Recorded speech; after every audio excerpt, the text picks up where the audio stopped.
वाऱ्यावरती गंध पसरला ना ते मनाचे मातीमध्ये चपात्या झाल्या. आता बघा काय झालं बघा आता माझ्याकडून.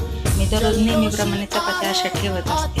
इथंच किचन वाट्याला चिटकूनच ठेवत असते. माझा मी किचन वाटा सगळा क्लीन करून घेतला. आता म्हणजे चपात्या मी आता भराव्यात म्हणून मी आता डब्यामध्ये चपात्या भरायला घेतल्या. तर आता बघा ह्या चपात्यांची काय कंडिशन झाली. ही ज्या खाली चपात्या होत्या त्या बघा कशा जळायला. हे बघा मला तर आता मलाच कळत नाही की कधी जळायला आणि कशा जळायला. ठीक आहे तर आता आपल्या चपात्यात जळायला आता काय करायच्या. सगळ्यांच्या बाबतीत होतं का असं. विचार बरं सगळ्या लोकांना. मनावर लाईक करा, कमेंट्स करा, सबस्क्राईब करा. सांग बरं सगळ्यांना.